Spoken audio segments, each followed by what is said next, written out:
Hey, you! You're listening to the podcast network of Gamefully Unemployed because you're an untouchable success. To support us and gain access to great exclusive shows like our brand new Supernatural watch-along Himboos, head over to patreon.com/gamefullyunemployed. You'll also get your lucky little mitts on hundreds of episodes of our other exclusive shows like Tom and Jeff Watch Batman, Star Trek The Next Futurama, Spiel Boys, and the complete series of Fox Mulder is a Maniac. We do movie nights, game streaming, regular mini-series and surprise shows, and you can even commission your own podcast about anything you want, within reason. You have nothing to lose and everything to gain by heading to patreon.com/gamefullyunemployed. That's patreon.com/GAMEFULLY unemployed. Probably don't need help with that word.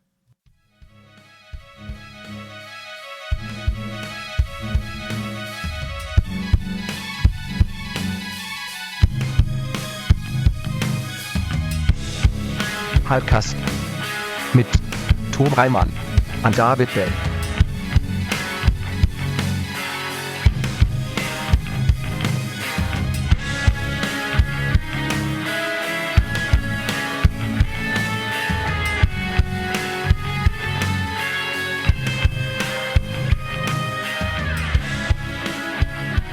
We're getting in the time machine to go back in time to record something that'll then go forward in time a month.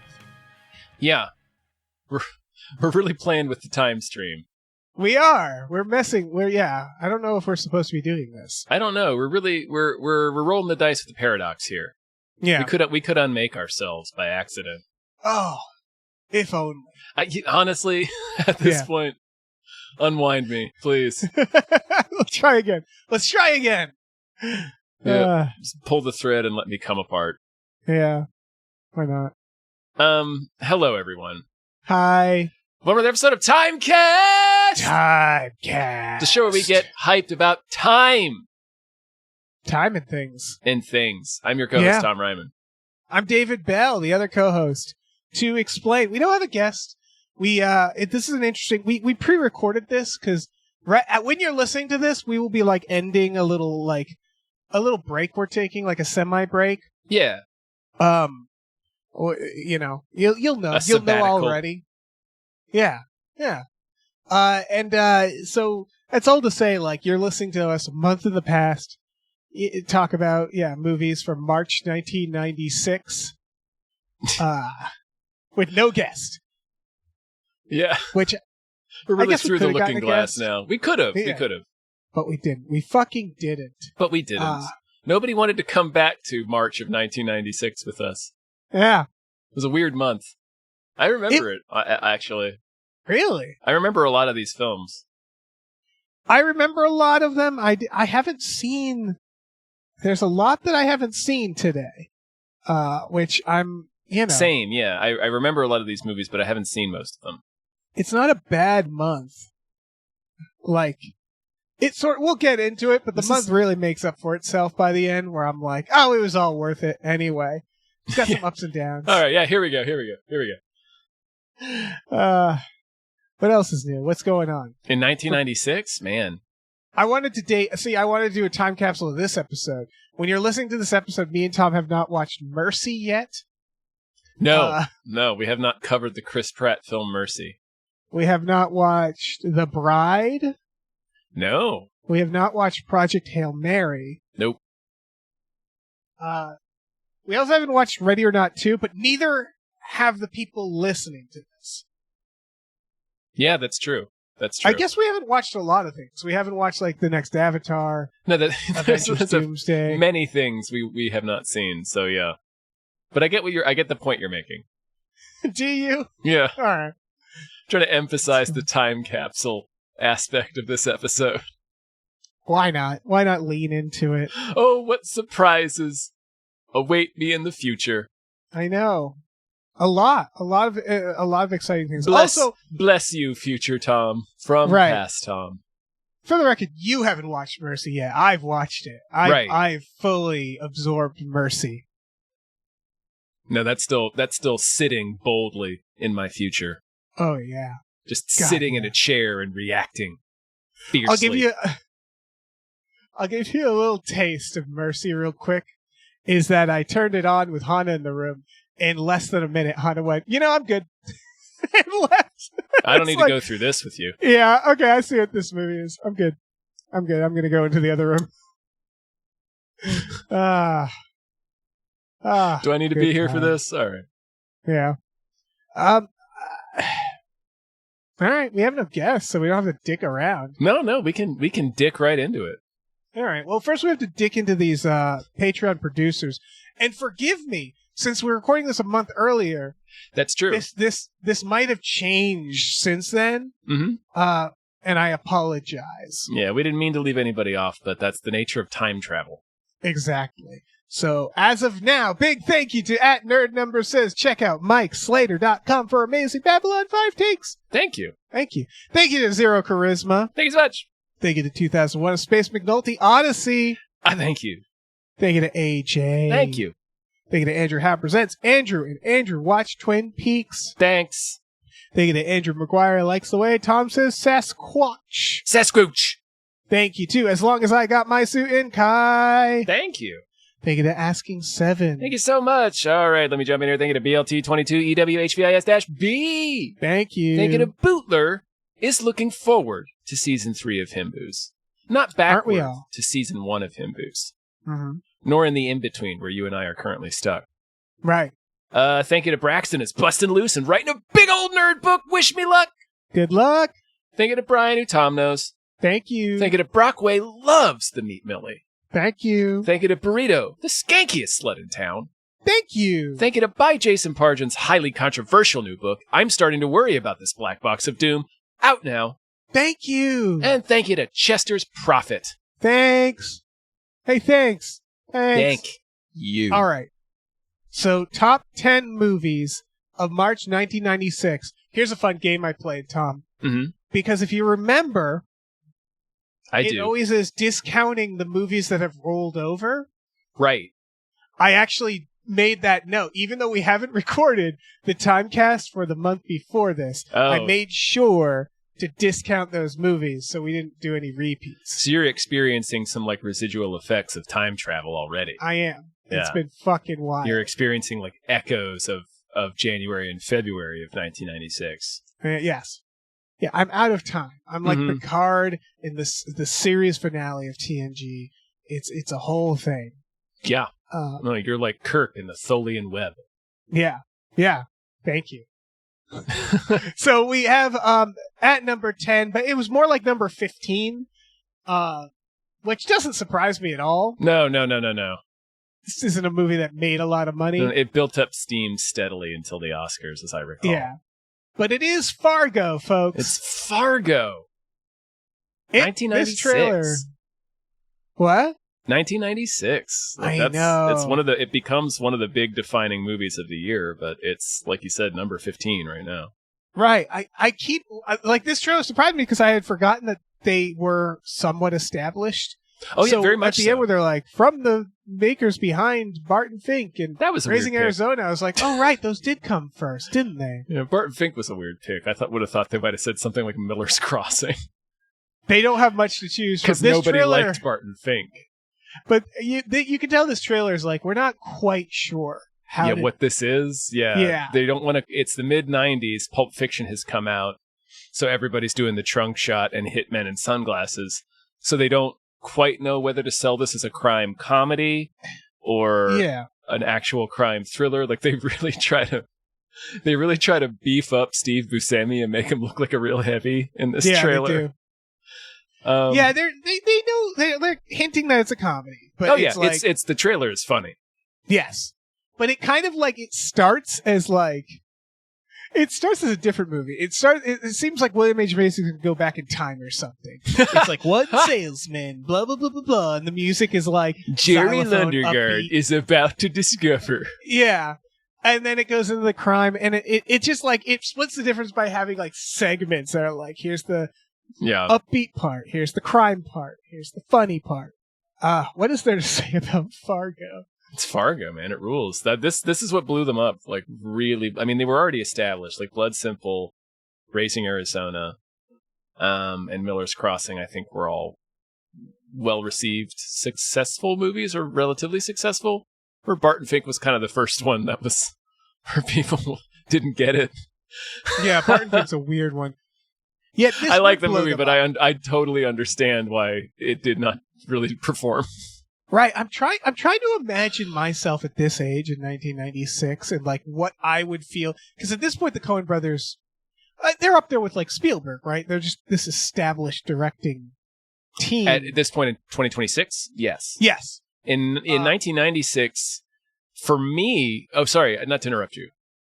No, I'm trying to think about like these up and coming directors. I remember because we were at Coen Brothers' house because of Raising Arizona. My mom really liked that movie, so we watched it a lot when I was a little kid. So like a Coen Brothers movie coming, like these didn't feel like Spielberg. Like these felt like my guys. Right. You know what I mean? Like, oh, it's my guys. Like they didn't feel like that. Like Spielberg was the guy that made like Jaws, and at this point, he's like on this untouchable higher tier. And then Coen Brothers still felt like my guys. And then Fargo comes out. This is kind of the first one that I didn't like. I remember I didn't like Fargo the first time I saw it because I went into it expecting something more like Raising Arizona because that's what I grew up watching and that's what I associated them with. Even though Raising Arizona is kind of an outlier of theirs.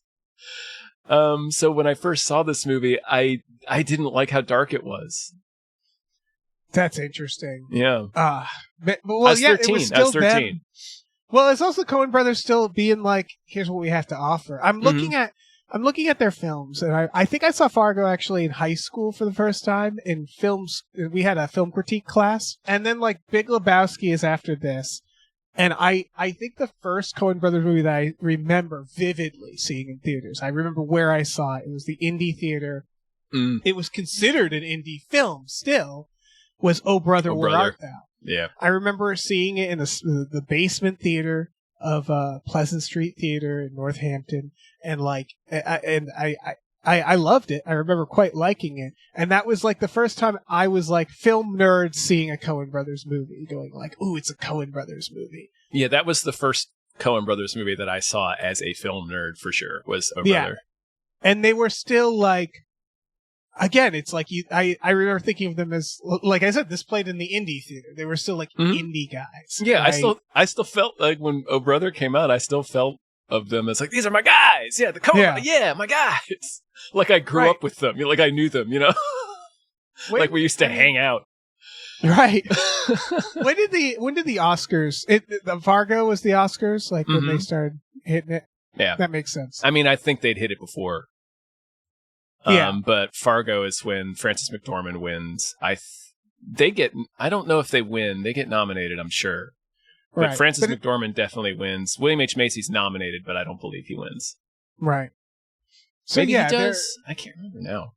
They're on the pace of like, for a lack of a better comparison, someone like the Daniels or something, where it's like indie filmmakers that are hitting up the Oscars a bit. That it's kind of like, ooh, what are they going to do next?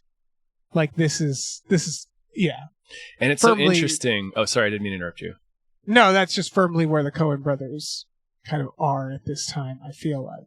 Yeah, they're still, like you said, they're still kind of showing us what they got. There's still so much left for them to do after Fargo. Right. Like this is before No Country for Old Men. Right. Well, that's what's funny is like after Oh Brother rather, they're like, we can also do not great movies. We can do Intolerable Cruelty and The Lady Killers. I actually like both of those movies, but like, people didn't. I need to watch them. I'm especially interested in The Lady Killers. Yeah. I've seen the original with Obi-Wan. It won with 2. Obi-Wan? Okay. Oh yeah. What's his name? Alec Guinness is the. Oh yeah. Fargo won 2 Oscars. McDormand's Best Actress and Best Original Screenplay for the Coen Brothers. But they were the film was nominated for 7 total, including picture, director, and supporting actor for Billy Mace. Oh. It's just interesting because they then course correct with No Country. Like No Country, obviously they had done, gritty, serious crime things. And they've always been nihilists. Like, that's always been a thread in their movies. Yeah. But, like, for the longest time, like, they had done Blood Simple, Miller's Crossing. Barton Fink is kind of serious. That's... Barton Fink's a lot of things. But then they started becoming, like, we're, like, the funny guys. We're the funny, kind of gritty, like, crime guys. Yeah, Raising Arizona is a screwball comedy, almost. Right, and I think the Lady Killers, I honestly think it became, like... It got too out of control, like it almost like they were becoming a parody of themselves, where they were too funny, yeah. Yeah. Oh, Brother kind of pushes up against that. It's perfect in that Coen Brothers way, but like every time George Clooney wakes up, my hair. Right. It's a perfect Coen Brothers thing, but it is very silly. They do get. That's what I like about them. That's what I grew up liking about them, is how silly they are in this offbeat, surreal sort of way. It's a very specific way. They're just a very specific way that they have with dialogue. Right. It's something that's very unique to them. I just realized. You know what it kind of is with just looking at the Coen brothers? They weirdly weren't immune to the effects of the early 2000s cinema. Because Oh Brother, Where Art Thou came out, and then they're like, all right, let's make some really early 2000s stuff. Because Intolerable Cruelty and the Lady Killers are like, yeah, that's some real 2004 shit you got going on there. And then 2007 rolled around, and they're like, all right, let's get into let's get an Oscar again. Let's do some Oscar stuff. Man, yeah, Intolerable Cruelty is a unanswerable trivia question, man. That is one of the 4 free DVDs you got with a DVD player. Like that is. It is. That's the question that screws you on trivia night. Yeah. Again, I like that movie, but what I'm realizing, I'm just looking at their movies. Would you agree with this? They are actually weirdly of their time, all their movies, meaning that like they go with the flow. Like Blood Simple to Blood Simple is 80s. Fargo feels very 90s. Very firm. Like I said, it sort of became one of the definitive films of 1996, but it's very firmly the mid 90s. Like I think Fargo is a big reason everything didn't become Pulp Fiction imitations. Yeah. Oh yeah, you're right. Within this genre, I mean.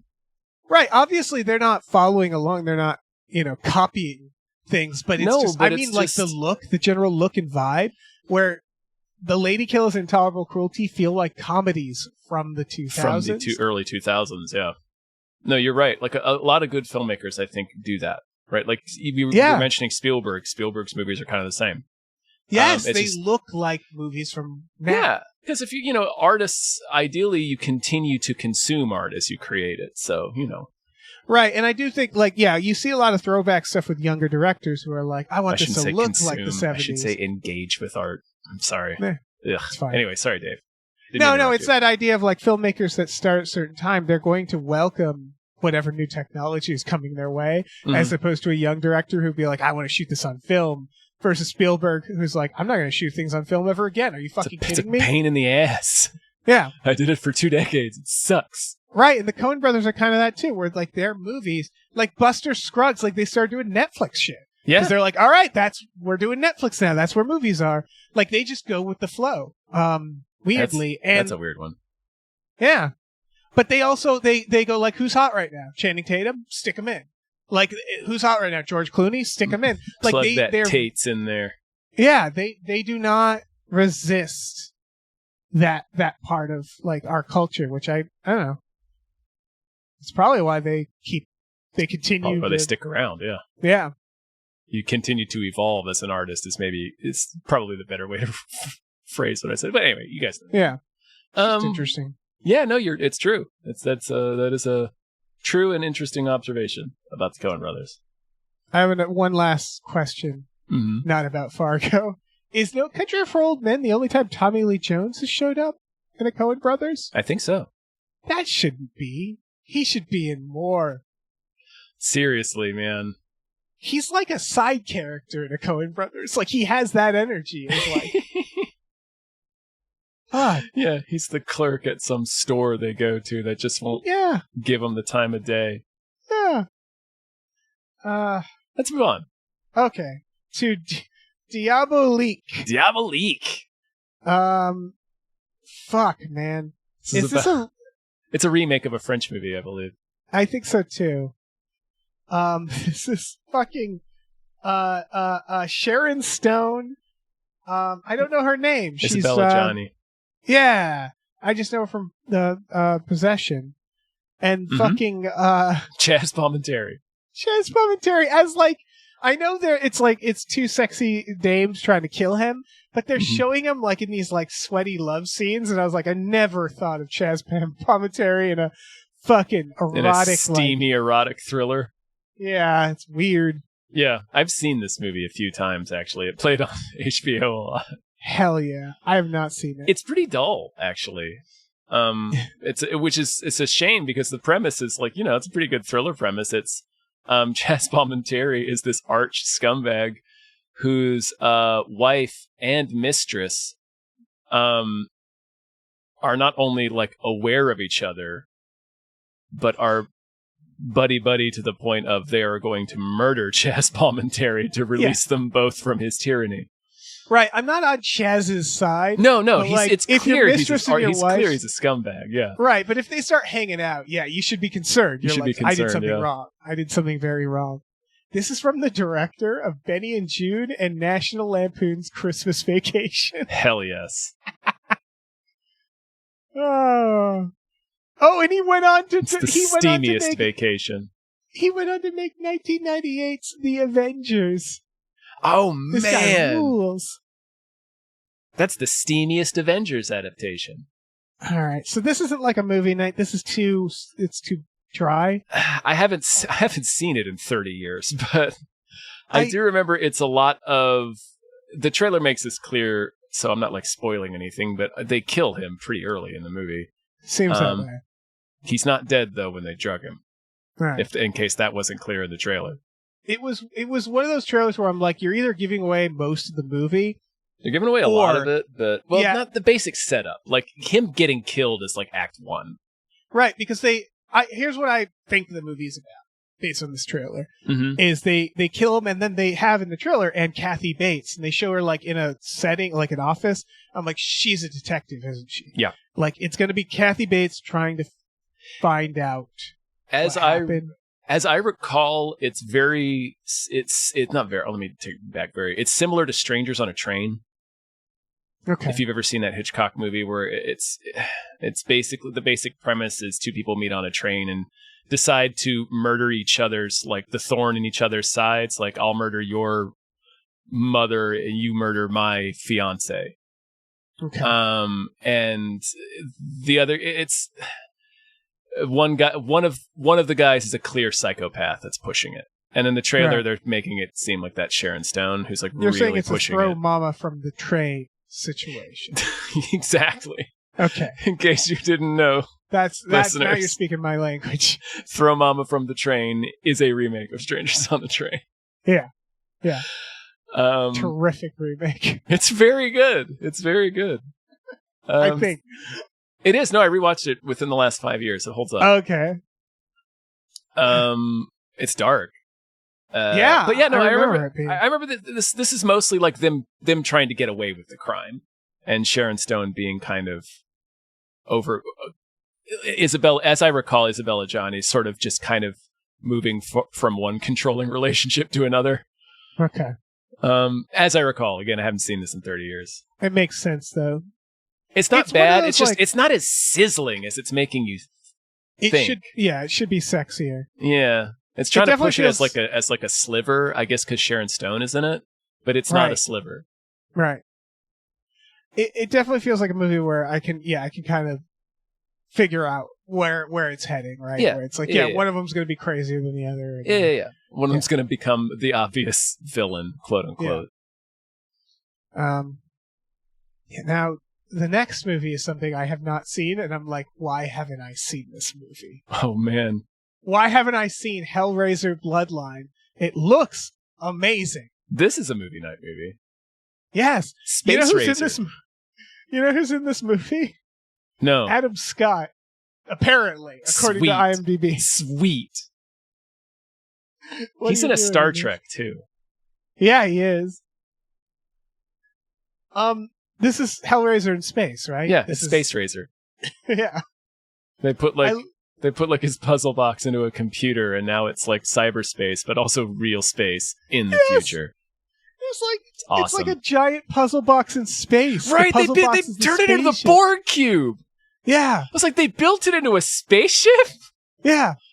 I love this. I also love the trailer gave me some lore that I guess I didn't realize, where they're like, one day a toy maker tried to make the best puzzle box and ended up making a hell box. And it's like, that's a terrible toy maker. Yeah, he Fucking really Geppetto. messed up. Yeah, dude. Yeah.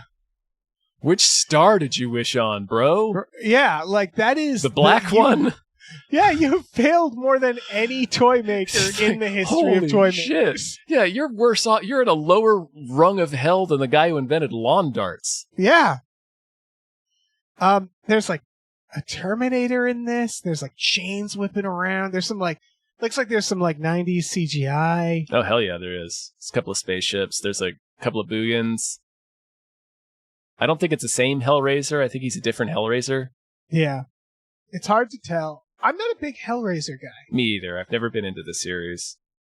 I guess I'm wondering if I should give it a shot, because like the first couple ones are they're gnarly, but I didn't find them like fundamentally interesting or scary. No, they're maybe just, if I watched them as a kid, you know.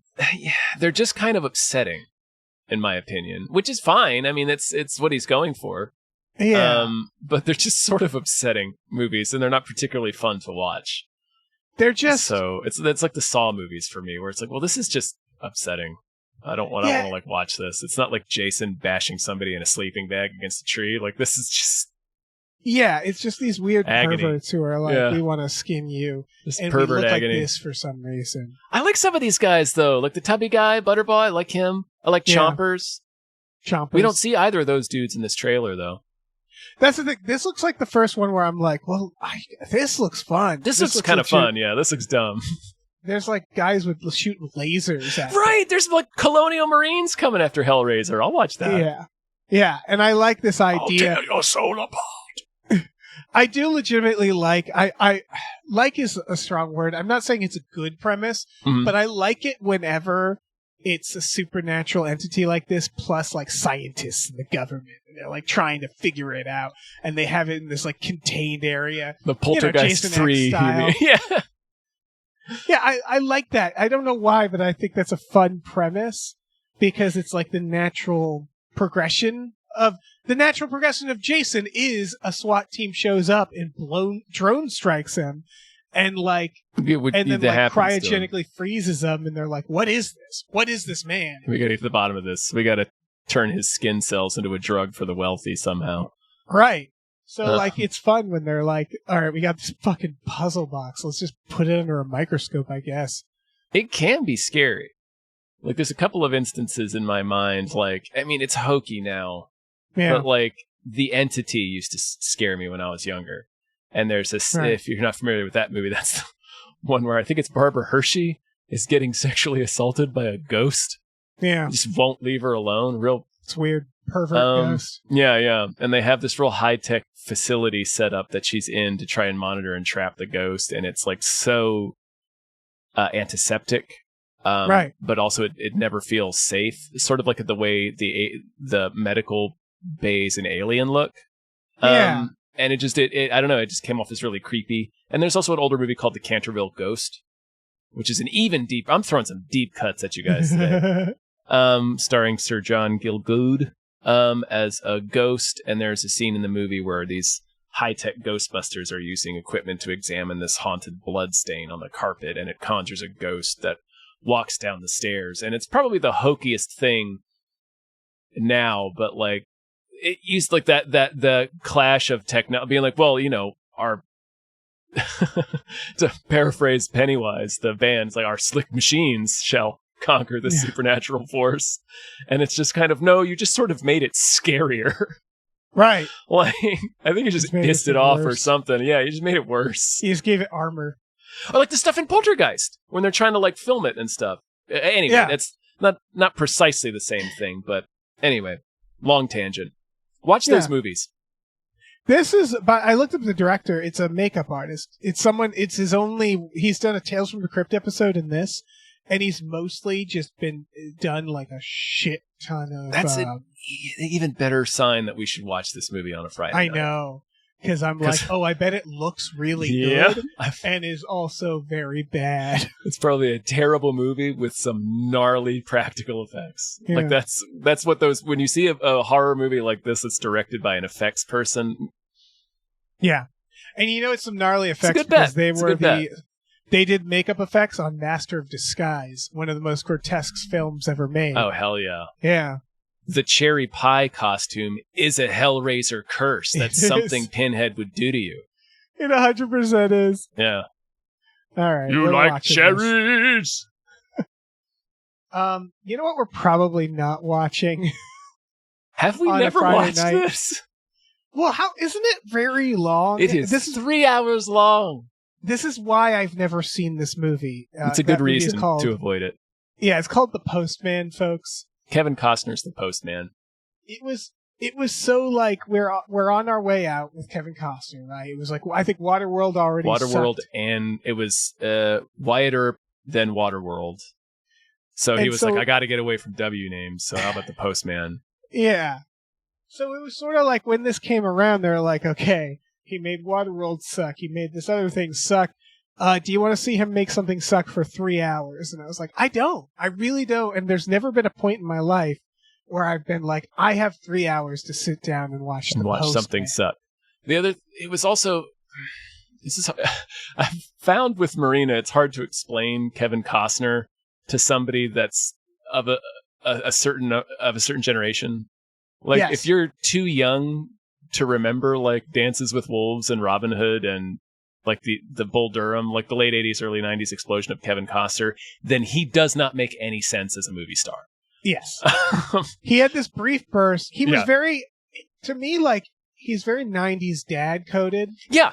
That was Um, always his charm, was, like, Midwestern, folksy, kind of down-to-earth charm. It's why his best movie, and it's a great movie, is Field of Dreams. Field of Dreams. Bull Durham He's is really good perfect. too, but Field of Dreams is Yeah. an excellent movie. But then it's like, let's make him be Robin Hood. And it's sort of like George Clooney as Batman, right? Where George Clooney is not an action guy. He can be in crime stuff. He can be like a crime guy. Yeah, But if even it's like, the first kind of movie he did was that action movie. Was it The Peacekeeper with Nicole Kidman?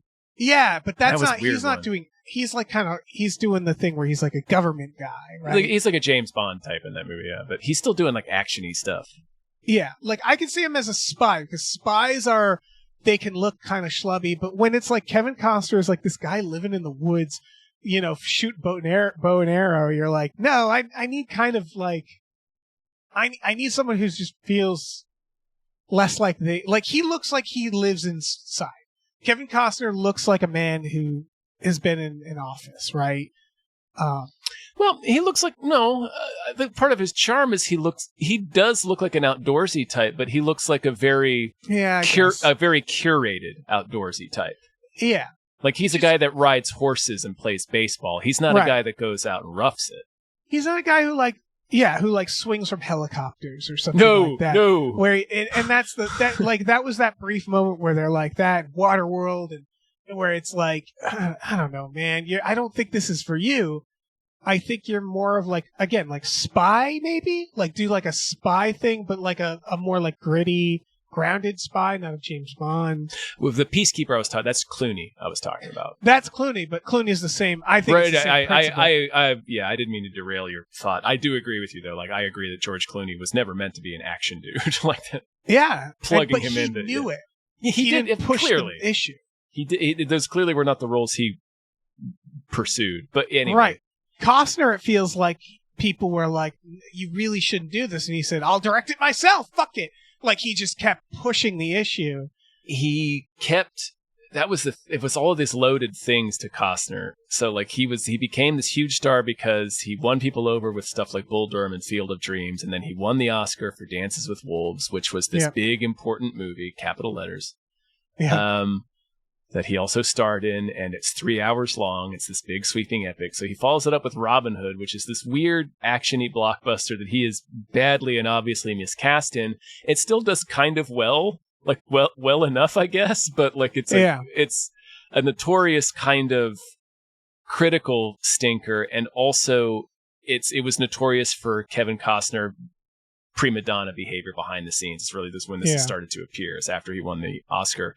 And so his subsequent projects after that were Wyatt Earp, Waterworld, and then this one, The Postman, which are all 3-hour epics about he's jacking off. Exactly. They're just how cool. They're all just ego stroking movies about how awesome he is. So like, right. And those stories about his behind the scenes or on-set behavior were so public, and like the turmoil of Waterworld specifically was so public that like by the time The Postman is coming out in theaters in 1996, I think it actually came out at the end of 95, but anyway, like he kind of like people were already looking at this trailer and laughing at it like it was a joke. Like this is already such an embarrassing vanity project to people. It's also unclear apocalypse. Like I can't tell you Waterworld. It's right there in the title. Very clear apocalypse. Yeah. Very clear what the setting and stakes are. Yeah, The Postman feels like a vague apocalypse where the idea is like we're bringing back the mail because it's like a foundation of America. Mm-hmm. Not a bad idea. No, yeah. But it's sort of like... I have seen this movie. Yeah, all the shots in this trailer and stuff is like... It just looks like they're in the desert or in the mountains, and it's like fucking whatever. I don't know. It doesn't look interesting. No. Like it just... There doesn't look like there's much action. You know who's... Sorry, because of a movie I watched recently, another comparison is Chris Pratt. Chris Pratt was a comedy guy, very good at it. Putting aside people's feelings on him, the person, which I know are complicated. Yeah. He was a very good comedy guy, chubby comedy guy. Then they wanted Star-Lord, who's a comedy guy who can do a little action, so they had He's a buff comedy guy. So he got buff. Mm-hmm. But then after that, they were like, okay, you're an action guy now. And it was like, no. You are now buff guy. Yeah, you're now buff action guy. And it's like, he sort of floundered since then. Yeah, it's that's like, not no, why we liked him. He's a comedy guy. Yeah. That's what he was good at. He feels cheesy when he's like grim Watching and serious. Mercy, he's not funny in Mercy. And it's like, what are we doing? Wait, why did you cast him? Like, yeah. Like, what the fuck's going on? Like, yeah. We've brought it up before, like, he's a boring choice for Mario, but that's what you cast him as. Yeah. He's good as Mario. He can do comedy. He does he does a voice. Anyway. Yeah, The Postman is a big, boring movie, and it's, I'm never going to watch The Postman. It does have Tom Petty as Tom Petty. That's cool. I like that. The leader of his own little enclave. Does he die by getting shoved off a cliff and he's free falling to his death? No. Damn it. It would also have been an opportunity for him to learn to fly. Yeah, you're right. That would have been great. Mm-hmm. You want to talk about Rumble in the Bronx? Let's do it. Fuck Rumble in the Bronx. Yeah. It's just funny because this trailer doesn't tell you what the movie's about. I guess it's in the title. But it's funny how I forgot that Jackie Chan movies, the plot really doesn't matter. It's just like, there's some bad guys. He has to fight them. He's got to punch him as fast as he can with all of these appliances. Right. And this trailer is all just, it's Jackie Chan and he's fighting people. It's that's it.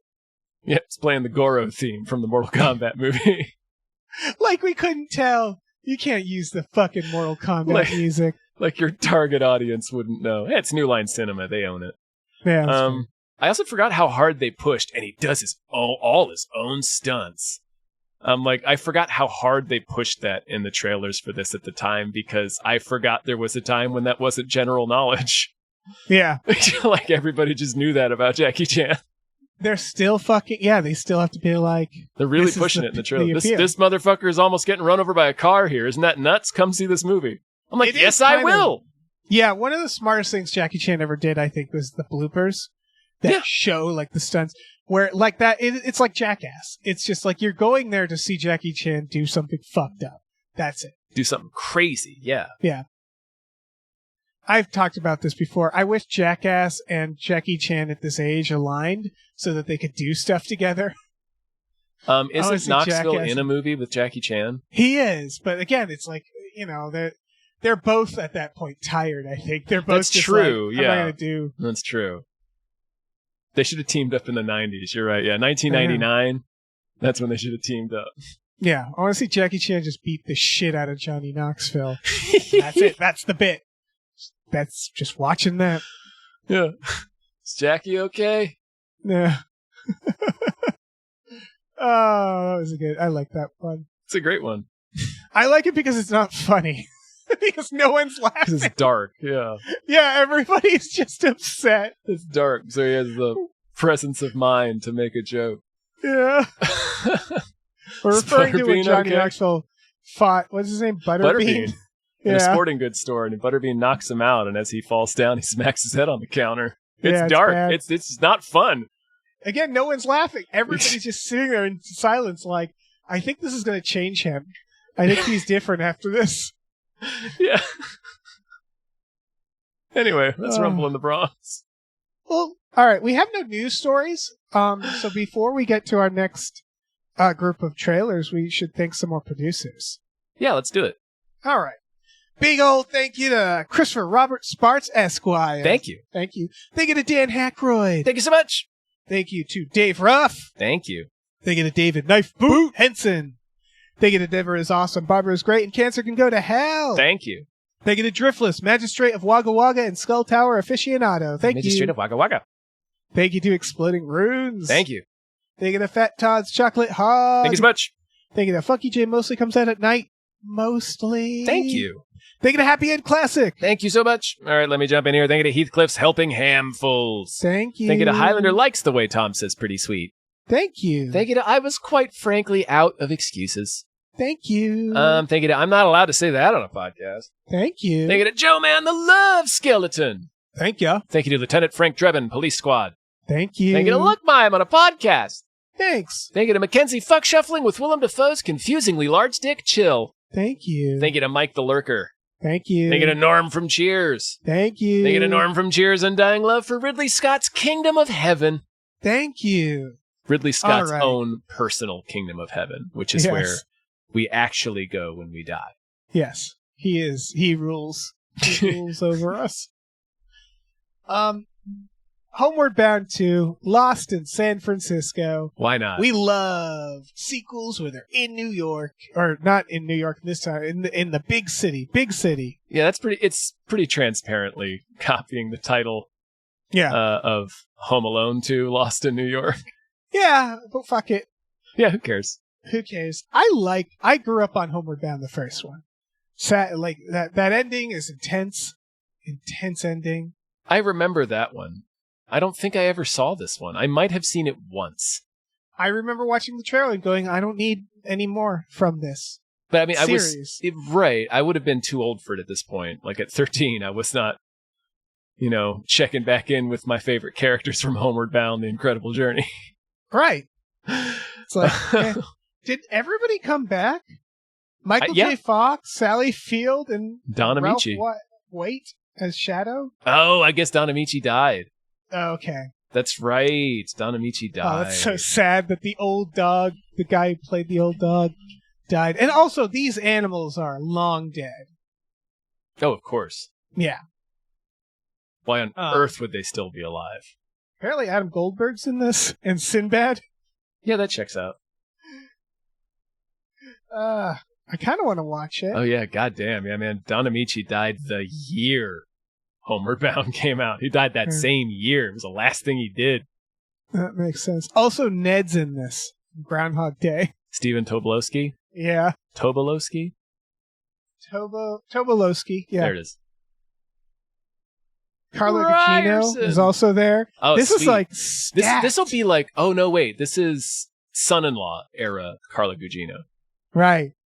It's just what a weird stacked cast. This looks fun. Here's what I'll say. I liked Homeward Bound. I remember it being a good movie. Also, do you know who directed this? Because I just looked up who directed it, and I'm having trouble with that information. No, why would I know who directed this movie?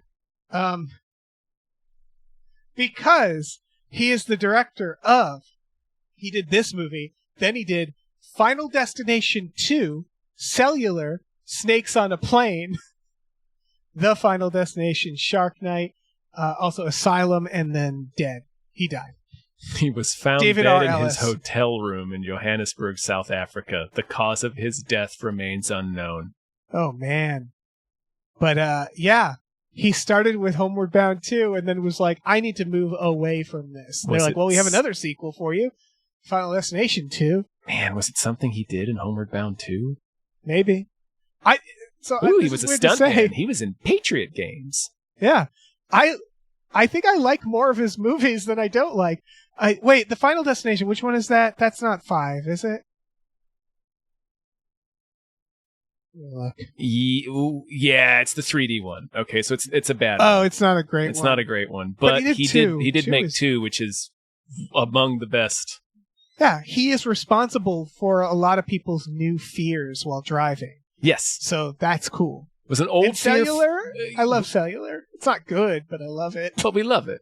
Also Shark Night. All right, Yeah. so it wasn't a new fear to me, but there's another connection there. It was an old fear to me because it happens in Lethal Weapon 2. If you recall, the surfboard comes to the windshield and kills a guy. Yeah. Also happens in Twister this same year. Yeah. But anyway, I was connecting it to Lethal Weapon because he was a stuntman in Lethal Weapon. Oh, okay. I don't know. I think, honestly, animals getting lost in a big city is more interesting. Like, I love Homeward Bound. It's hard not to be into their incredible journey in the first one. But, like, yeah, you put them have on to be a real skyscraper. Grinch. Yeah. Yeah. It just seems like, yeah, that is more interesting. Although in both, there's evil dog catchers. The dog catchers in the first one aren't evil. They just, like, take them in because Chance has been hit by a porcupine, if I remember. I don't remember. In this, there's, like, scheming dog catchers who are, like, they say, what do they say? Like, dogs are money or something like that. And they're, like, going around like, ha, ha, ha. I don't know how this works out for them. I love their life. Rock bottom life. Sorry, I'm continuing to look at the stunt work of David R. Ellis. He was in Ghost Dad. Hell yeah. Would you like to hear, Dave, another improbable connection? Yeah. He was in fucking Sliver. Hell yeah. Sliver. Yeah, I don't know. Homeward Bound 2. I'm going to watch this now. I guess we have to because I genuinely enjoy... I have not seen Asylum. I've seen every other movie of David R. Ellis's. I like them all. They're trash, like them all. but I like them. They're good they're trash. I have to see where it all began. They're the good trash. So the trash that's on top that you can still eat. Yeah. And I want to see what happens to these animals. And I hope their owners get arrested. They just not very good owners. They should be, yeah. They should be beaten. Right. Also, and this is weird, but like, Cat in the City makes me less nervous, I guess, because that's like more their habitat, right? Right, yeah, Whenever she'll be in all Homeward right. Bound- yeah, whenever the cat's walking around the woods, I'm just like, one hawk. It's all it's going to take. Anything. Right. And I don't even Everything mean, in the woods will eat that. A fox will eat your cat. Right, and I don't even mean in the context of like the story. I also mean just like the cat actor on set in the woods. Oh, I'm like, I man. feel scared for that. He's gonna get Milo and Otis out of there like any second. They must have had so many cats. Yeah. You put Burning that through cat cats, down they're in like, any "Another one of those, any one of those scenes. Also, just the cat just takes off. Yes. You never Yes, see the cat again. I'm free. And never. Yeah. That's it. That's it for the cat. Dogs come back when you call them. I don't know how trained cats work. Yeah. We did a lot of wacky jazz to sell family comedies in the 80s and 90s. Like, oh, yeah, we did. So much wacky brass in the Homeward Bound 2 trailer. Yeah. Speaking of wacky comedies. Yeah. That and the We're up Aerosmith song, Dude Looks Like a Lady. Okay, sorry. Oh, we love this song. Okay, we're in like top 5 of March, right? We're closing in. The movie everybody wanted to see, Down Periscope. This was a marginal hit. This was Kelsey Grammer's first film role after his breakout success with Frasier. So this is That's his first. wild. This is the first movie he did as like a star in his own right. He'd been I'm established, the director of course. King before that. Ralph.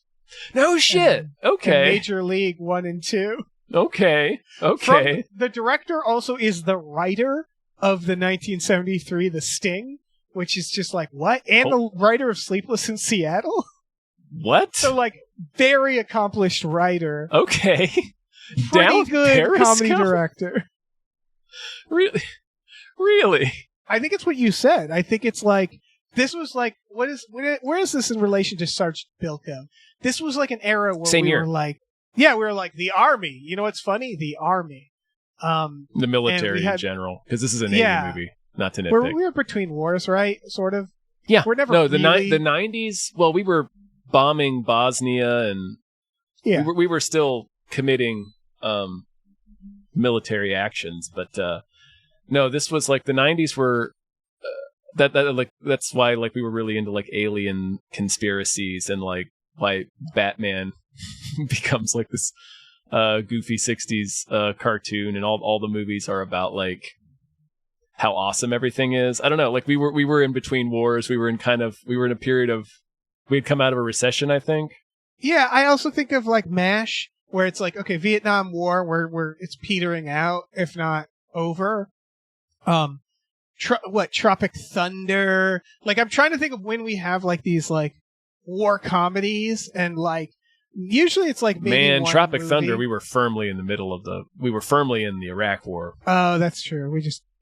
Well, I guess that's not like a major pain. Major Pain. That's another one. Sorry. 1995. Yeah. Major Pain. That's not a major like push for war comedies. Like we had, the 90s, Hot Shots.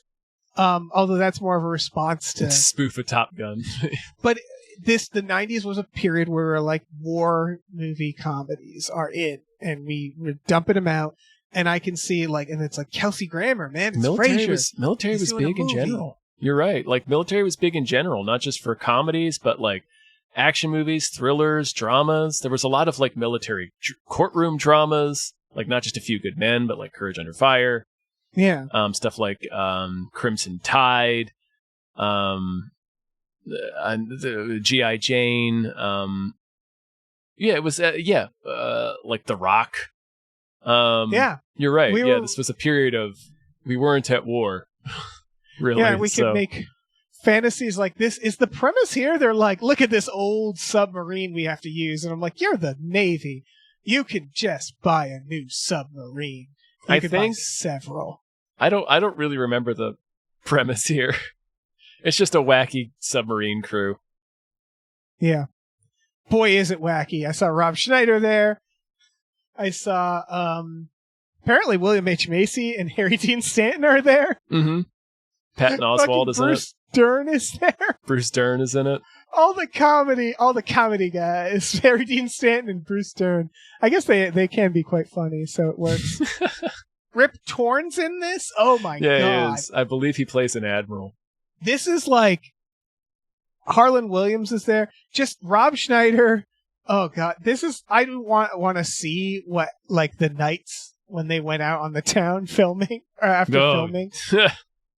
Rip Torn and fucking Harry Dean Stanton and Bruce Dern having a party. Kelsey Grammer. Kelsey Grammer and Rob Schneider, you kind of know what they talked about a lot. Oh, yeah. Oh, this might be like a nexus point in like political like actor history. Oh, man. Yeah, I remember this being bad. I've seen this. Like at the time. Not great. I think I've seen McHale's Navy slightly more because that has Bruce Campbell in it. It does, yeah. And Tim Curry.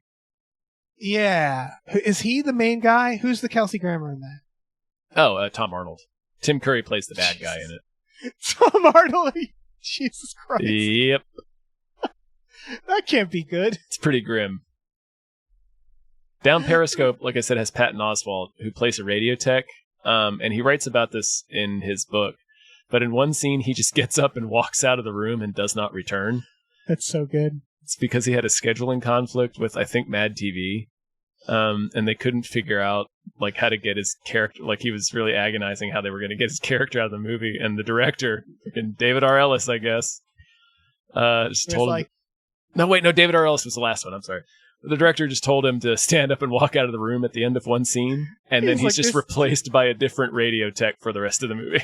He's like, let me tell you, this doesn't matter right now. Yeah. Nothing we're doing. This is not imagine important.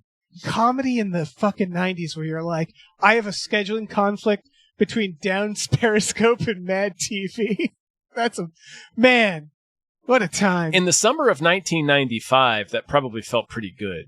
Yes. Like when they were filming down Periscope. Yeah. Now I'm looking at the McHale's Navy cast. French Stewart was there. They had David Allen Greer, Ernest Borgnine. Yeah, he's Dean the Stockwell. he's the Harlan Williams doppelganger, French Stewart.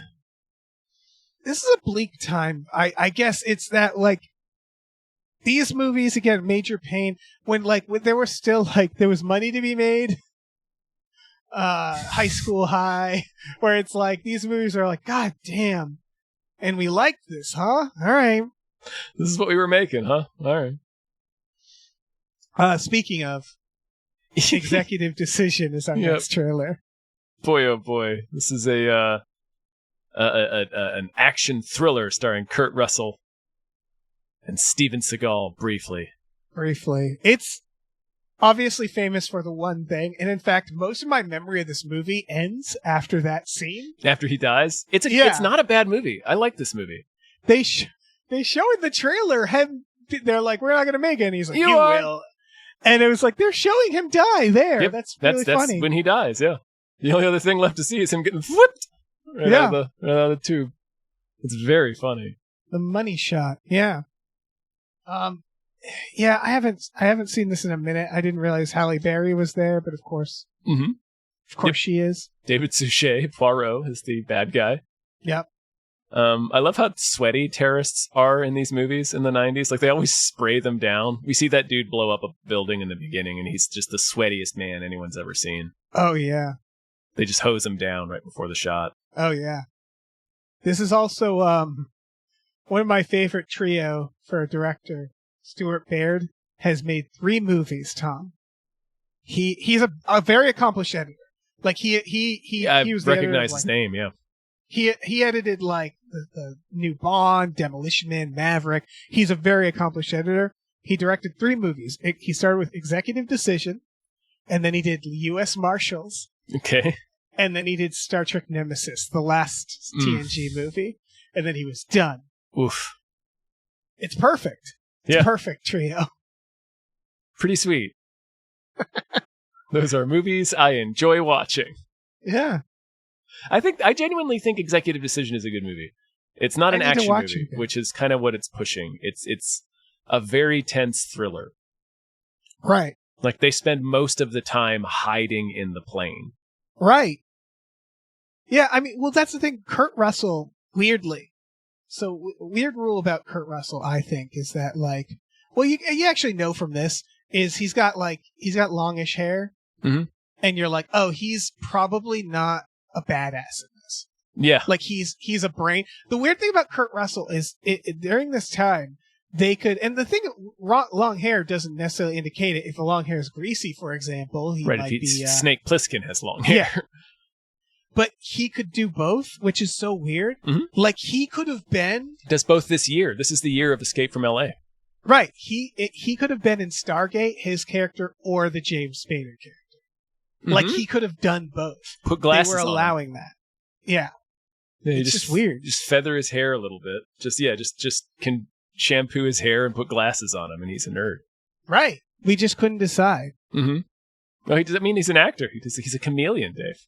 Yeah, he's a good actor. He's very good. They put him in a bow tie and glasses in this so you can tell he's a buttoned-up suit. Yeah. Yeah. Remember in Vanilla Sky where he's the therapist? Sort of. I've only seen that movie once. Least believable. Oh, really? Yeah. I like Vanilla Sky. I like the original, too. It's I don't know. It's fine. It's fine. It's fine.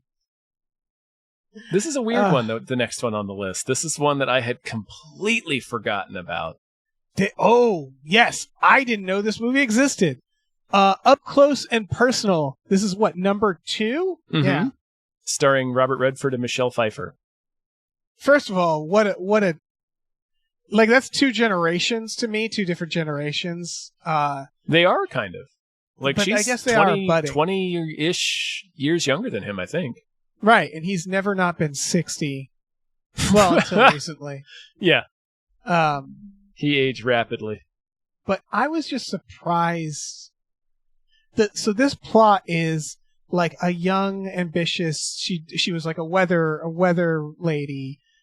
Is now going to be a journalist, and Robert Redford is her boss lover, which seems problematic. Her mentor lover, yeah. Yeah, and so like, if people haven't seen this movie, the idea of like, oh, she was a weather lady, now she's trying to make it as a journalist, butting heads with her boss, and they become lovers. I pictured a very playful comedy romance, and this is like Dances with Wolves treated. They're like, it's like Dr. Zhivago, where they're like, yeah, well, come on this journey of two people finding each other, and they're showing like her doing the weather. Like, what? Yeah, in the beginning, yeah, it's a little more nuanced. They indicate that she is a journalist and is stuck doing the weather report, and Robert Redford takes her under her wing to help grow her career and guide her, and she takes off and becomes successful and then gets this job opportunity like across the country, and he's like, you gotta go take it, but I gotta stay here, and he's like inventing a reason, inventing conflict the way that people sometimes do. But anyway, it's it's really like leaning more into just this like just a drama about an adult relationship, which is fine. Yeah. We used to make these. Yeah. I mean, this is the director of Fried Green Tomatoes. I love Fried Green Tomatoes, and that's just a kind of a small drama about human relationships. Yeah. About generational relationships, though, so there's a little bit more baked into the premise. But yeah, this looks good. It looks like they're going for like maybe an Oscar. It's just like very. I never saw this one, but I remember it coming out. I love that they it. briefly have James Rebhorn doing just what he does, which is like, I'm a square and I'm mad. I don't like this. Weirdly on the side of good in this. Like, he's sticking up for Michelle Pfeiffer when we see him do that. And James Rebhorn is almost always a little weasel. If you don't recognize the name, he's the defense minister in Independence Day. Yeah, he's the guy who seems to be on the side of the aliens. Yeah. There's always one where it's like, he's also never aged. He's like a vampire who got always looked in that his age. 50s. Yeah. He was always middle-aged. You know what he's really good in is the game. That's him being genuinely kind of a different character in the game.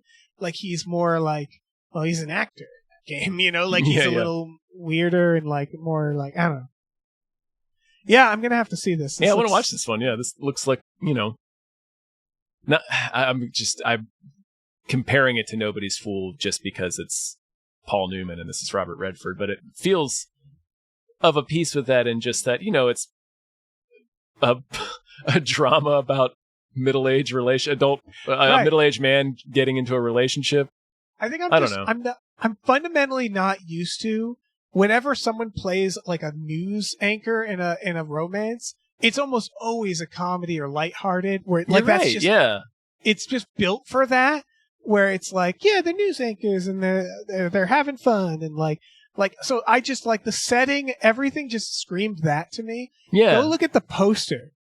The poster is like, there's no even indication of that. It's them in the ocean, knee deep in the ocean, kissing while like the ghosts of their faces are above them. That looks like, this is like The Notebook. This is like, wait, one of them's dying or something. What the fuck am I seeing here? There's no indication that they're journalists. Right. Why this could be anything. This could be anything. They look like fucking wasps in Nantucket. Like, they don't... Yeah. How is this? I have to assume there's a scene like this, right? Yeah, we see in the trailer there's a scene of them kissing in the ocean like that. Okay. But it builds to her like covering a prison riot. That's when James Rebhorn is yelling at Robert Redford. Like, it gets like real intense. It's weird. But I kind of want to watch this movie. I'll watch this movie. I'll watch this movie. And then our final trailer, I'll watch any day of the week. Oh yeah, any fucking day of the week. This is a great movie. I didn't even put notes here because I'm like, what is there to say? It's The Birdcage. The Birdcage. Everybody. #1 movie in March. The Bird fucking Cage. I saw this in the theater with my mom. Yeah, I think I did too. Yeah. That sounds about right. Oh yeah, it's I definitely saw In and Out with my mom. same. I've told that story. We went to see The Wishmaster, and at the last minute, she was like, I don't think I want to see The Wishmaster. And we went and saw In and Out instead and had a great time. It's true. Your mom didn't want to see The Wishmaster. Yeah, I did. I know. Really did. But yeah, fuck this movie. Yeah, it's directed by Mike Nichols and written by Elaine May, who they used to. If you're not familiar, Mike Nichols obviously directed a lot of great classic films like Wolf, The Graduate. The Graduate. Yeah, genuine, not jokey answers. And he and Elaine May used to be an improv comedy team, like way back in like the 50s and 60s, like the precursor to The Second City is what they came from. And she either wrote or appears in just about every one of his movies. Oh, really? Yeah, she was never. I don't think she ever hit it big as an actress, but she was big behind the scenes as like a writer and stuff. Right. And she's involved in some way in a lot of his films. And anyway, she wrote the script for this one. Oh, cool. Yeah, This movie is just so fucking good. this is a great film. Yeah, I still hate the son. I still think he's a dick. I was literally about to say that. I think everybody has, over time, like, you know, like, this is one of those movies where you look back on and you go, like, oh, shit, how dated is this going to be? It's not too bad. We've watched it recently. Yeah, and, like, it's, yes, the 90s, Mhm. they're trying to make things digestible. You know, Robin Williams certainly is, not a gay man doing, like, over-the-top character, but it's like he's clearly doing it with love, with Nathan Lane right there. Mm-hmm. And then also, Yeah, like, he very pointedly doesn't play it over the top. Yeah. yeah, that's true. And then I think the only thing that dates it is that the son is way more of a villain than I think they intended. Like, I think that's really what it is like, Yeah, he's they're really trying to make a pressuring movie- them. yeah, they're trying to make a movie for the straights, right? Yeah. Like, that's kind of the entire point. They're trying to make a is movie like- about gay culture for straight people. Yeah.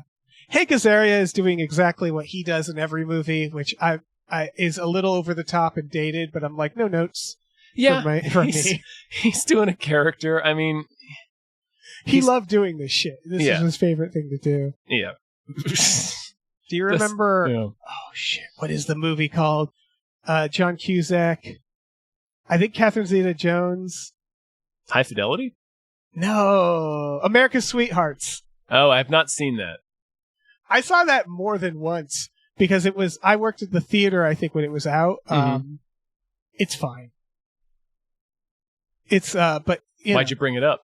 Oh, Hank Azaria is in that. Okay. A character like this, playing it over the top. I see. Like, he would play that in that one he plays like the other guy, you know, like he was very, very good at playing like the guy that you know is going to get dumped at the end but bounce back. Oh yeah, he's a bit of a Bill Pullman in some movies, like in that Great Expectations movie they did. It was like a 90s version of Great Expectations starring Ethan Hawke and Gwyneth Paltrow and Hank Azaria. And then glorious fucking use of Gene Hackman in this. Yeah. Excellent of both of them, a Gene Hackman and a Diane Wiest. Yes. Like they're both great as Callista Flockhart's parents. Yeah, Diane Wiest, it felt she had done stuff like this to me is like Gene Hackman, he's still doing like thrillers and shit, right? Like this is like around Absolute Power. Mm-hmm. And so it just like Enemy of the State is 2 years after this. Yeah, Crimson Tide, as I mentioned, I think is the year before this. It's 1995 or 90s. It was right around this time. He had already done The Quick and the Dead. Like he's down to clown. He was always down to clown. But like, oh yeah, this is perfect guy to get and like put in drag and like. Oh yeah, he was game. He was game. He was great in a way I don't know. Maybe you wouldn't expect. I don't know. Gene Hackman always seemed down to clown. His first movie was Young Frankenstein. Yeah, exactly. Like. I think Gene Hackman, I don't want to speak for him because he's, I don't have he's dead and was also a legendary asshole.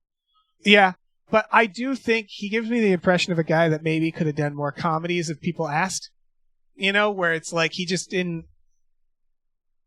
Like, that's my guess, but He's so that's why he longs Man, for Mooseport. he's excellent in Get Shorty. Yeah. They play the same they play the same version of We Are Family in Oh yeah. Get Shorty, I think. Anyway, it's irrelevant. But it was the year Also- before this, so he did those movies back to back. Just two really solid Gene Hackman comedies where he's playing very against type in Get Shorty specifically. And this Right. one is pretty. This is pretty Gene Hackman type, right? Yeah. Like a grizzled kind of conservative senator. That's a Gene Hackman type. Oh, it's perfect. But he's being the butt of the joke in this movie. Yeah.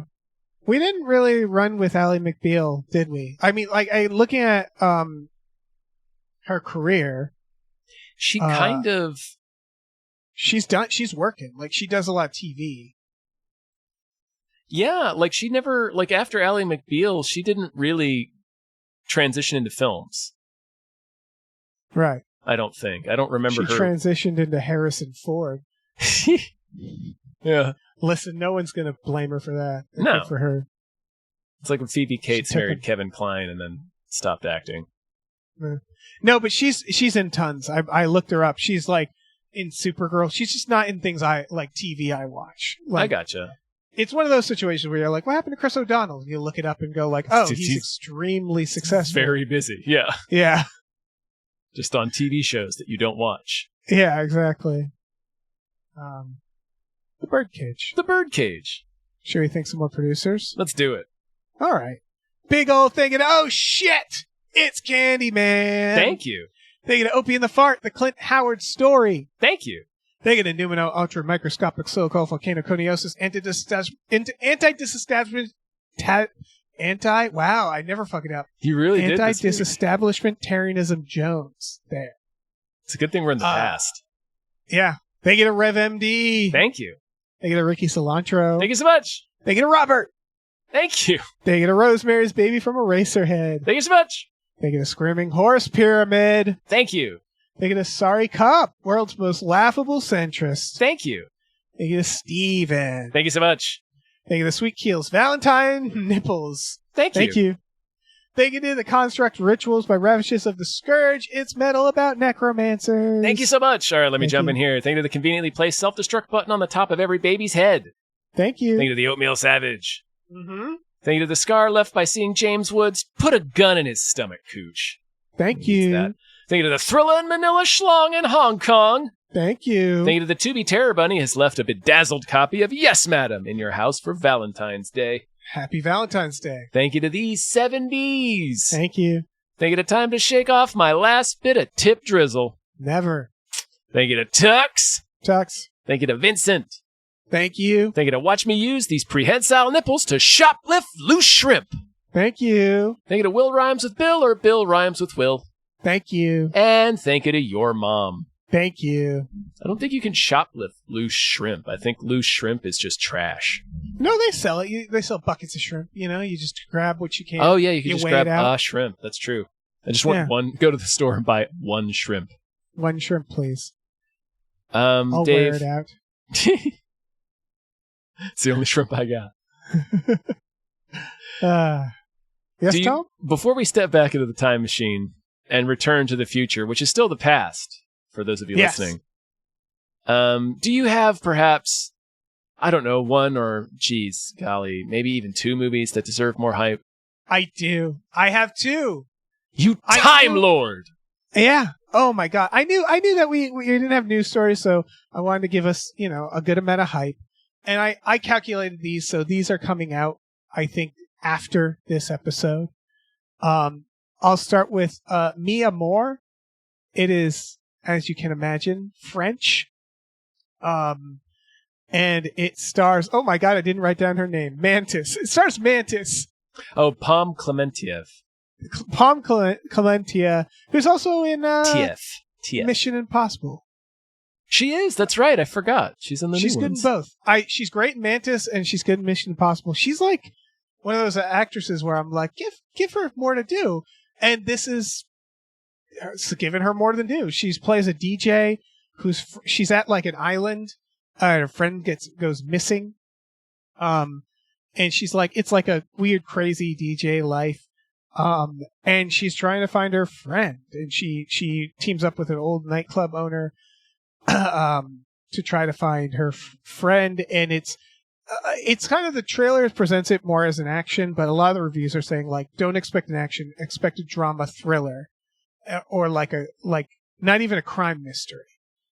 So I thought that was interesting. Like, I think maybe the actual, like, disappearance, or like the where did she go part isn't vital. But it sounds like really weird and trippy. Like, you can see from the trailer that it's weird and trippy. This one, there's not many reviews. This one review references crocodiles, snakes, and parrots. A bloody goat left as a warning. Like weird nightclub atmosphere. This person, like, again, this is like the reviewer being poetic, is like, the film depicts a colony of vampires in broad daylight. I don't think they mean literally. Literally, yeah. A world of half ghosts over the course of a police style investigation. So, like, I don't know, it does seem like it has kind of a crime vibe to it, but it sounds like it's like not action thriller or crime, more like crime drama. But it just looks kind of trippy and weird. What do you think? I like the vibe of it. Like, I like the vibe of those situations where you find yourself hanging out in a place, and you feel that, you start to feel the beginnings of that edge of I don't know if I'm safe here. Yeah, we got to get out of here. Yeah, like, maybe we got to get out of here. Yeah. I'm going to keep dancing, but I think we're maybe not safe. Like, I think we got to get out of here. There's a lot of that. This has that vibe, is all over this trailer. Yeah, because she's, again, DJ on the Canary Islands doing nightclub stuff, and it's like, it seems it's a very like anonymous lifestyle. So, yeah, exactly. And a person disappears in the middle of all this. Yeah, people are gonna. No one's gonna care. We talked about a movie, I think it was also a French movie, a couple of weeks ago. That was I think a more hype movie about the dad that's looking for his daughter that disappeared at, like, a Burning Man type festival. Right. Yeah, that wasn't a more hype, but it's up for, I think, Best Picture. Right. Yeah, that's right. Or Best International. Oh, maybe it was a Spanish film. Yeah, I think it was Spanish. That looked good too. Yeah, these certain places where people can just vanish. Yeah, where it's very easy, even in, like, 2026. Yeah. But yeah, and even in something like DJ club culture, which is so online. Right. Like, well, how do you disappear if you're all over, anyway. I like that vibe, so I'm definitely interested in checking this out. Yeah. Mi Amour comes out May 6th in France. It's like getting international distribution, but it probably might take a minute.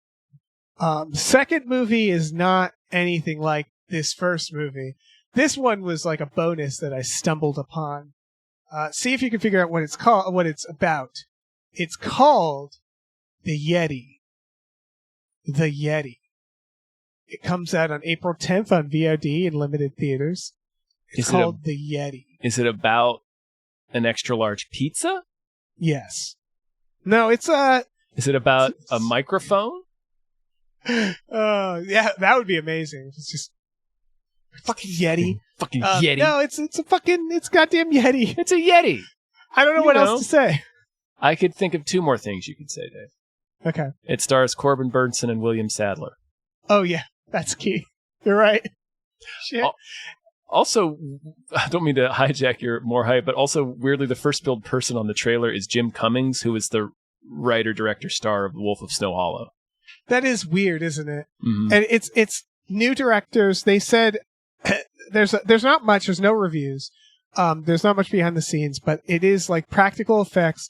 The quote is, "We created the Yeti as an elevated creature feature, harkening back to the golden age of monster movies when horror relied on practical effects, suspense, and well-rounded characters. We love that 1950s CinemaScope sentiment, combined with our backyard J.J. Abrams style filmmaking and aesthetic." It's a lot of buzzwords. Like, this is them putting out like a press release, essentially. So it's like, but that's what they're going for. And it's like, yeah, it's like old monster movie style practical effects Yeti. It comes through. Go ahead.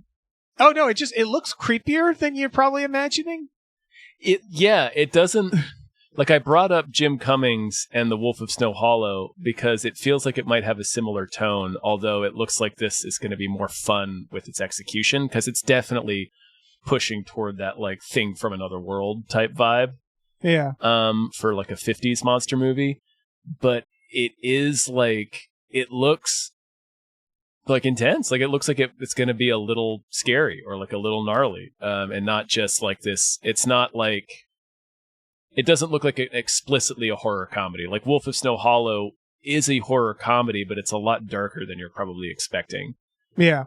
And this looks like it has a similar vibe, although it looks like it's having more fun with its execution. Again, not the same director. It's just the director of Snow Hollow is in this. Yeah. Yeah. Yeah, I don't know. This looks like it's going to be secretly... It looks way good, better than man. a movie called The Yeti. Yeah, it looks good, honestly. Yeah. And they really do, like, they said a bunch of buzzwords, but they preserve all the characters in the trailer. Like, they don't show the Yeti. They don't show you really anybody getting killed. They show you a lot of people in peril, but they don't, like, throw away a character for the sake of the trailer, for instance. Like, they really are, it seems like, preserving that sort of less is more attitude of at least marketing the movie like a thing from another world used to. There's a lot of movies like this out there. Yeah. And I don't always, when I'm hunting for more hype, I don't always click on a trailer called The Yeti, because you can kind of, a lot of them are like, you start watching them and you, like, the first 10 seconds of a trailer, you go like, okay, this was shot in... Like, this is a Sharknado shot on digital video. Yeah. Yeah, they don't care. But like this one, it was like, oh, okay. Shit, like this looks like they actually gave a shit, so that's cool. These are artists that came together to execute a vision. Yeah. And was that vision a Yeti? Yeah. It was, yeah. But it's not a Sharknado. Okay. I think that's ultimately the point I was making is what you just said in like fucking 4 words. It's not a Sharknado. It's not a Sharknado. And that's it. That's what I got. Awesome. Yeah, it is awesome. The Yeti. The Yeti. Folks, the Yeti. And Dave, that's a sode. That's a sode. I didn't mean to cut you off. You were going to say something else about the Yeti. No, I was going to say we're done. We're fucking done. Sweet. Let's pack it in. Let's get in that time machine. Yeah, before the Yeti spots us. Exactly. The Yeti can't find his own way back to 2026. Yeah. Thank you for listening, folks. Thank you so much. We needed this. We needed somebody to listen. You know, we had a lot to say. We had a lot to say about 1996, March specifically. If you're interested, we have a Patreon, patreon.com/gamefullyunemployed, GAMEFULLY unemployed. For $5 a month, you get access to exclusive podcasts like Tom and Jeff Watch Batman, Fox Mulder's a Maniac, Star Trek The Next Futurama, Spiel Boys, Himboos, which is about supernatural. Yeah. Our brand new super movies every Friday night. Sorry, got excited. No. That's tonight. We watch movies, as we have alluded to. Movies like the movies we have talked about today. Yep. Movies like The Yeti. The Yeti. We also have a store. Head over to gamefullyunemployed.com. You can find a link to our Teespring store. And my brain shorted out. Yeah! You can find all kinds of cool original artwork and designs by cool original artists like Michael Vincent Bramley, Starlene Hodge, Justin Brown, and others. So check that out. Please rate and review our podcasts wherever you're listening. And please check out our other show, Badical, Badical, wherever you are listening. It's on its own feed. Hell yeah, Badical! Badical! The Badical movie came out around this time. What movie? The Badical movie came out around this time, yeah, if you remember. We'll be talking about that in season 2. Hell yeah. Oh, God, yeah. All right, into the time stream. Bye, everybody. Bye. Hey, listen, our music is produced by Chris Corlew. You can find him on twitter.com as The Corlew, or go to shipwreckedsailor.bandcamp.com. Our channel artwork is produced by Michael Vincent Bramley. For more of his work, go to mvbramley.art. Our episode artwork is by Justin Brown, available on Twitter as Justin T. Brown or at artnessbyjustinbrown.com. And finally, additional artwork is by Starlene Hodge. You can find her work at starlenearts.com or on Twitter as StarleneX. Cool. Goodbye.